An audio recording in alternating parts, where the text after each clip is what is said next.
আসসালামু আলাইকুম। ওয়ালাইকুম আসসালাম রহমতুল্লাহ বারাকাতুহু। আপনি কি ডিভোর্সের পদ্ধতি সম্পর্কে আমাদেরকে একটু বিস্তারিতভাবে বলবেন? বোন প্রশ্ন করলেন যে ডিভোর্সের সঠিক পদ্ধতিটা কি। ডিভোর্স বলতে আমরা তালাক বুঝি, যেটা আমাদের সমাজে প্রায় দেখা যায়। এটা একটা টাইপ। এই পদ্ধতিতে স্বামী শুধু মুখে বলে তালাক তালাক তালাক আর ডিভোর্স হয়ে গেল। এটাকে বলা হয় তালাকে বিদা। কোরআন বা সহিহ হাদিসে এটার কথা বলা হয়নি। এটা বাদে আরেক ধরনের ডিভোর্স মুসলিম সমাজে দেখা যায়, যেখানে স্বামী ডিভোর্স দেয়, এক মেনস্ট্রুয়াল সাইকেল অপেক্ষা করে, তারপর আবার ডিভোর্স দেয়, আরেক মেনস্ট্রুয়াল সাইকেল অপেক্ষা করে, তারপর আবার ডিভোর্স দেয়। এটাকে বলা হয় তালাকে হাসান। এটা ভালো তালাক। তবে সঠিক তালাক হলো তালাকে আহসান, সবচেয়ে সেরা তালাক। এটার কথা কোরআন এবং সহিহ হাদিসে বলা হয়েছে। কোরআনের অনেক আয়াতেই তালাকের কথা বলা হয়েছে। সূরা তালাক ৬৫ নম্বর অধ্যায় ২ থেকে ৭ নম্বর আয়াতে আছে। সূরা বাকারা ২ নম্বর অধ্যায় ২২৮ থেকে ২৪২ নম্বর আয়াতে আছে। এখানে বিস্তারিত আছে। সাধারণত যখন কোনো বিষয়ে স্বামী এবং স্ত্রীর মধ্যে মতভেদ হয়, তাদের নিজেদেরই এই সমস্যার সমাধানটা করে নেওয়া উচিত। ধরেন, স্ত্রী রান্নার সময় তরকারিতে অতিরিক্ত লবণ দিল। স্বামীর পছন্দ না হলে নিশ্চয়ই বলবে না তালাক তালাক তালাক। বেশি লবণ পছন্দ না হলে স্ত্রীকে সেটা বলেন, সমস্যার সমাধান হয়ে যাবে। সবচেয়ে ভালো নিজেরা বসে আলোচনা করেন, সবচেয়ে ভালো। যদি আলোচনা করে সমাধান না হয়, পবিত্র কোরআন বলছে সূরা নিসা ৪ নম্বর অধ্যায়ের ৩৫ নম্বর আয়াতে যে স্বামীর পরিবার থেকে একজন লোক থাকবে আর স্ত্রীর পরিবার থেকে একজন লোক থাকবে। পরিবারের সবাই একসাথে বসবে, তারপর স্বামীর পক্ষ থেকে একজন লোক, স্ত্রীর পক্ষ থেকে একজন লোক, তারা একসাথে বসবে, তারপর আলোচনা করবে। বিয়ে একটা গুরুত্বপূর্ণ ব্যাপার, আর দাম্পত্য জীবনে অনেক চড়াই উতরাই থাকে। তারা আলোচনা করে একটা সমাধানে আসতে পারেন। তারপরও সব দিক থেকে চেষ্টা করা হলো। স্বামী স্ত্রী আলোচনা করেছে, পরিবার থেকেও আলোচনা হয়েছে, দুইজন লোক ছিল, তারপরও কোনো সমাধান হলো না। তখন একেবারে শেষ উপায় হিসেবে ডিভোর্স দেয়া যেতে পারে। আর ডিভোর্স দেওয়ার সময় এটা খুবই গুরুত্বপূর্ণ যে স্বামী যখন স্ত্রীকে তালাক দিচ্ছে, তখন দুজন সাক্ষী থাকবে। যখন সে বলবে তালাক, পবিত্র কোরআন বলছে সূরা বাকারার ২ নম্বর অধ্যায়ের ২২৮ নম্বর আয়াতে যে ডিভোর্স দেওয়ার পর তালাকপ্রাপ্তা স্ত্রী ৩ রজস্রাবকাল অপেক্ষা করবে বা ৩ মাস। যখন এভাবে ডিভোর্স দেওয়া হয়, তখন ইদ্দা মানে প্রতীক্ষার সময়, এই সময়টা অপেক্ষা করা হয়, অন্তর্বর্তী সময়। সেখানে ৩ মাস ধরে স্বামী এবং স্ত্রী তারা একসাথেই থাকবে, কিন্তু তাদের মধ্যে কোনো সম্পর্ক থাকবে না। এটাকে অনেকটা ট্রায়ালের মতো বলা যায়। একে অপরকে ছাড়া কি থাকতে পারবে? হয়তো ২ সপ্তাহ পরে বলবে, ও আমি শুধু রাগের মাথায় তালাক বলেছি, ব্যাপারটা তো আসলে খুব সামান্য ছিল, আমার জামাটা ঠিকভাবে ইস্ত্রি করেনি, ভুলটা আসলে আমার। এভাবে তারা আবার মিলে যেতে পারে, আবার একসাথে বসবাস করতে পারে। তাহলে এখানে অপেক্ষা করতে হবে ৩ মাস। আর এই ৩ মাসে যদি স্বামী স্ত্রীর মনোমালিন্য কেটে যায়, মতের মিল হয়, তাহলে স্বামী স্ত্রী হিসেবেই বসবাস করতে পারবে।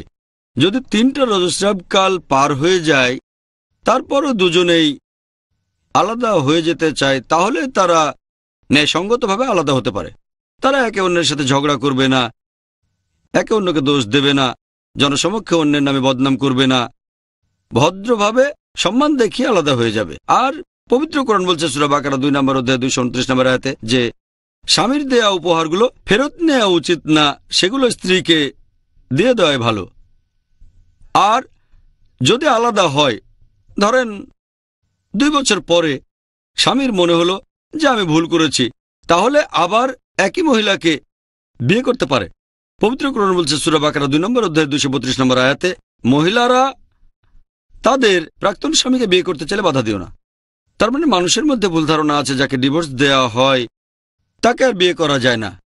তারা বলে যে এখানে করতে হবে হালালা। হালালা কি জানেন?